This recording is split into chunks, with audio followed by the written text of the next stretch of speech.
Monday morning, July 3, 1950, the Korean War was just 10 days old. On the Yellow Sea, 180 miles southwest of Incheon, South Korea, the USS Carrier Valley Forge steamed north at high speed toward the 38th parallel. At 9:35 hours, she began launching aircraft. Jet engines began winding up from a high-pitched scream to a thunderous roar, and one by one the catapults shot them forward and off the deck, clawing for altitude.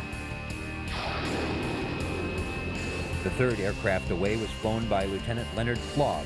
The fourth was his wingman, Ensign E.W. Brown.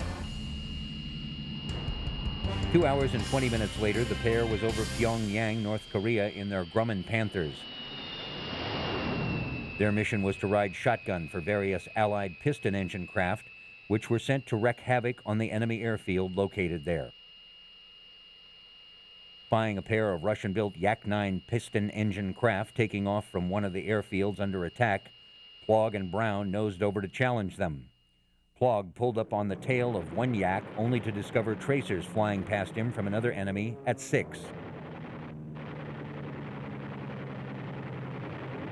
Pulling back hard on the stick, he was relieved to see the tracers falling away from him as Brown slid neatly astern of the antagonist. He squeezed the trigger and put a stream of 20mm cannon shells across the Yak, from the top of the fuselage just beyond the canopy to about midway out on the left wing. There was a terrible explosion, and the Yak disintegrated before his eyes. Pieces of the Yak-9 were scattered over a large area of the frosty Korean landscape. It was the very first kill by a Grumman Panther. The sleek Panther would soon be performing almost half of all attack missions for the Navy and the Marine Corps. I think they were called F-6. They were jets. They flew jets, bomber fighters, small. They carried, I think, 2 bombs, and they'd go out on a run, bomb whatever they're supposed to, and then look for somebody to shoot at on the way home. Every once in a while, a guy would come back and zip over the base because he'd made a kill on the way home. A Marine airfield was a busy place. As fast as American industry could build them, Devil Dog's air power was sent to Korea. Mostly those Panther jets, not of our own, but sometimes they had C-130s come in the flying boxcar and different types of propeller planes that didn't belong to our company. They had a place that you could cross the runway if you wanted to, and I never tried to use it but once or twice. I decided to take a shortcut one day across the runway. You stop near the edge and look up in the tower, and if they flash a green light, you can go across. Flash a red light, of course, you wait.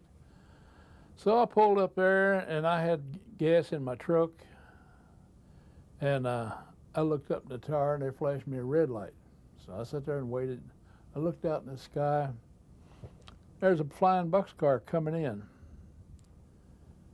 and he came on down, and about the time he touched the ground, he went a little bit crooked, started toward me, and I thought, well, am I going to get out of here and run, or am I going to put this thing in reverse? I don't know what I was going to do, but just real quick, he gave her a little jerk and straightened it out, so I didn't have anything to worry about.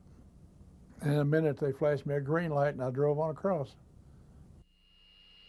The F-9F Panther brought the jet age to the U.S. Navy. Although not the Navy's first carrier jet, it was the first carrier-based jet fighter to see combat. Extensively used on ground attack duties in Korea, the Panther was a fine warplane in the hands of a trained pilot. Its structural strength, the trademark of the Grumman Iron Works, helped Marines enormously as they flew Panthers through gunfire to attack ground troops in Korea. In spite of the fact that a Panther gained the U.S. Navy's first jet kill, a MiG-15, in late November 1950, the F-9F was seriously outclassed by the swept-wing F-86 Sabre and the MiG-15, which were then beginning to enter into service. But for the naval aviators and Marines who flew her, she was the right aircraft at the right time.